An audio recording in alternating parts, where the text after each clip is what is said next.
what I always love watching for spring football is the new faces. The transfers, yes, but how about the mid-year enrollees? How about the kids that are around 18 years old, 19 years old, and say, you know what? Prom is cool. I'm all about prom, but I'd much rather go practice with my college team. I'd much rather go move away from home, put myself in a dorm room or an apartment or whatever, and go grind it out for 15 practices. Credit to those guys. I'm going to talk about some of those guys that I believe turned heads during the spring football season. Let's start over there in South Bend, Indiana. Jaden Greathouse says, I love Austin, Texas. Played at a really high level in high school, the 4-star wide receiver. But I want to go catch passes from Sam Hartman for my spring. And he went out and had himself a spring game. 11 catches, 118 yards, 6'2", 215 pounds. Physically looks really ready to play right away. And the spring game resume, I think, reflects that. But if Notre Dame can have a guy like Jaden Greathouse, an alpha dog wide receiver, separate themselves from the pack, Notre Dame's going to be a problem because they got the quarterback. They've got the edge from a physicality standpoint on defense. I believe they're going to have the pass rusher in Jordan Botelho. Make sure you jot that name down so you don't forget it because I think he's going to be a baller when it comes time for the fall. If Jaden Greathouse can be that wide receiver for him, and I don't know where he fits in the depth chart, I was just encouraged to see a wide receiver separate a little bit. A young wide receiver nonetheless. Because they're going to have a guy that can throw the rock around. They're going to have some running backs that can tote the rock for him. If they can separate on the vertical pass game, they're going to be a problem. But Jaden Greathouse says no thanks to prom. I'm going to go catch passes in the spring football game. Caught 11 of them, like I said, for 118 yards. Going to be a dude in South Bend. Very, very impressed with him. He was a freshman that absolutely flashed this past spring. Another man, we have so much alliteration here, it's tough to keep track. We have another freshman that balled out. How's that? Cam Seldon from Tennessee. He is listed as a running back, but when you watch what he did in the spring football game, Swiss Army knife. And just overall in life, how do you create value for yourself? You do a lot of things well. And Cam Seldon, I promise you, when they're game planning this coming year in the fall, that's going to be the conversation they have around his skill set. Like, it's going to be very hard to keep Cam Seldon off the field because if you need somebody to play in the slot in a certain personnel, hey, Coach, Cam can do that. Hey, we need a running back to be able to work the inside zone or get out on the edge for us that has good speed. Coach, Cam can do that. There's going to be a lot of, hey, Coach, what about Cam? Hey, Coach, should we put Cam in this set? Like, he does so many things well, it's going to be virtually impossible to keep him off the field as a freshman. He flashed during the spring game, was really impressed with him. I thought he ran the ball well through the tackles, but he also did a lot in the screen game in the slot on the edge. So Cam Seldon is a running back on the roster, but he's a guy that's going to contribute in a lot of ways for Tennessee this coming season. Really quickly, if you're tuned in, make sure you subscribe because we talk college football here every single day on this wonderful platform that is the On3 YouTube channel. Make sure you follow me on Twitter as well as on Instagram at JDPiquel. Now, let's go down to Tuscaloosa and talk about a Bama bundle. A couple of freshmen that just crushed it during the spring football season and in the spring game, and that's running back Justice Haynes and safety Caleb Downs. Let's start with Caleb Downs. Ability-wise, other people have echoed this sentiment. He might be the best football player on Alabama's roster. Now, I did not say he's going to win the Heisman Trophy as a freshman and he's going to lead Alabama back to a national title from a football player perspective. Instincts, physical makeup, savviness, ball skills, like he might be the best pound-for-pound football player as a freshman on Alabama's roster. And if you dispute that claim, that's fine, but I don't think you're going to come back with somebody that you can just definitively say is better than Caleb Downs. Nick Saban holds him in extremely high regard. We saw him make multiple plays during the spring football game, had a nice interception to end the half. I'm very excited about what he brings to the table. Him and Justice Haynes do not look like freshmen at all. Justice Haynes, another guy that we got to talk about, like I was saying a second ago, is a running back for the Tide. He will be a part of what Alabama does offensively.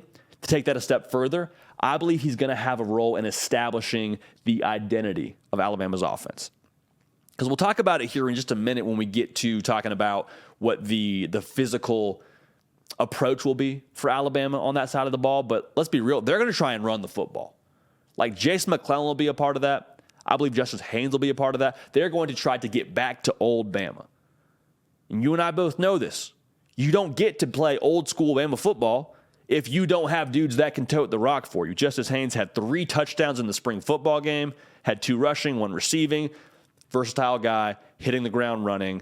Another guy that Nick Saban is extremely excited about when it comes to the 2023 season. So both Caleb Downs and Justice Haynes, I wholeheartedly believe, will be a factor for you when it comes to the fall. I mean, they played well in the spring game. They'll be guys that contribute for you in the fall.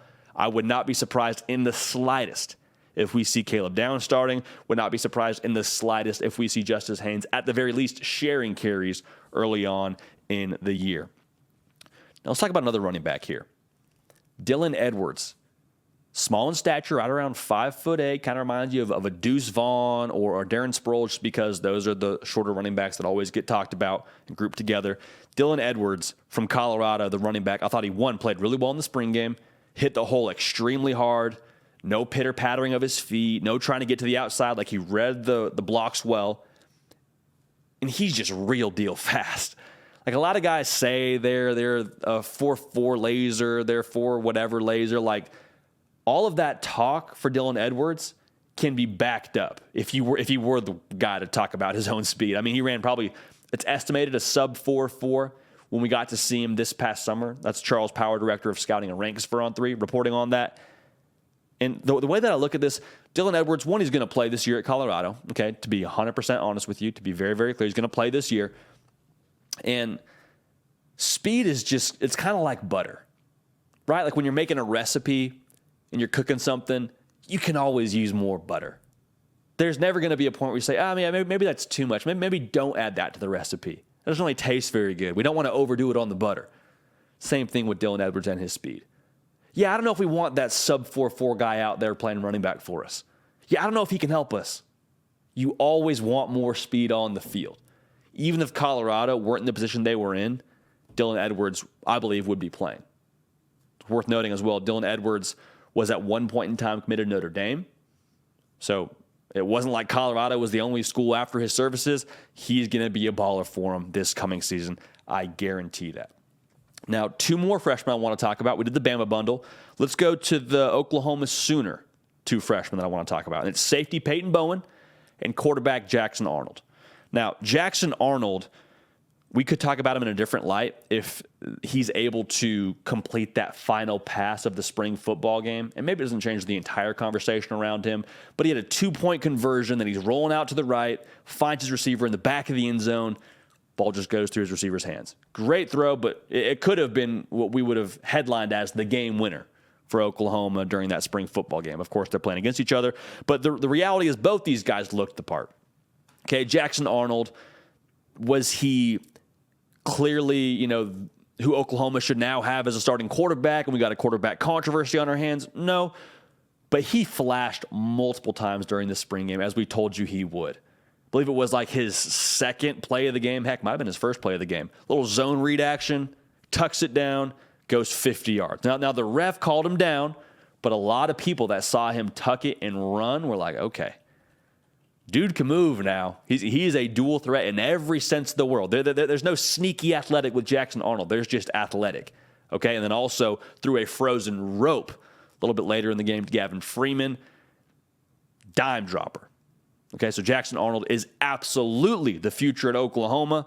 There's some people that think he could challenge Dylan Gabriel for that QB1 spot. I'm not one of them, but I'm just telling you, Jackson Arnold, not a bad backup at all as a true freshman, and is absolutely going to be the right guy to lead them into the SEC. Now, safety Peyton Bowen, he did get beat one time on that touchdown pass that Jackson Arnold actually threw to Gavin Freeman, but Peyton Bowen is special, man. Like, to play the position of safety as a freshman in Brent Venables' defense, and to play it as well as he has so far this spring, and to hear the kind of commentary the coaching staff has had about him this past spring, he's going to be a dude, I believe, this year for Oklahoma. Now, does he start game 1? We'll see. But similar to what I was saying about Cam Seldon, he just does too many things well for you to keep him off the field. He had a nice interception in the spring football game. Could also help you in the return game. Charles Power, director of scouting and rankings, talked about him as one of the best returners in the country in any class. Like he's going to be a dude for you in Norman this coming season. That's a defense now that is in a little bit of a transitional period, trying to get back to the Brent Venables standard of playing defense there. Peyton Bowen, I believe, will be a part of that effort. And what he did this past spring, I think, exemplifies that wholeheartedly. So keep an eye on these guys. Again, Jaden Greathouse, balling in South Bend, Cam Selden at Tennessee, Swiss Army knife, just line him up somewhere on the field. He'll help you. Caleb Downs and Justice Haynes going to be a part of getting Bama back to where Bama expects to be. Two freshmen that, quite frankly, just don't look like freshmen when you watch them ball. Dylan Edwards, you just want speed on the field, right? Can never have too much speed on the field. Dylan Edwards going to play as a freshman, I believe, for Colorado. And Peyton Bowen, a lot of plays, as well as Jackson Arnold, both did their thing during Oklahoma's spring game. Hey, y'all, thanks so much for watching. Subscribe to the channel here to make sure you don't miss an episode of The Hard Count. Also, be sure to check out other videos on the On3 YouTube channel.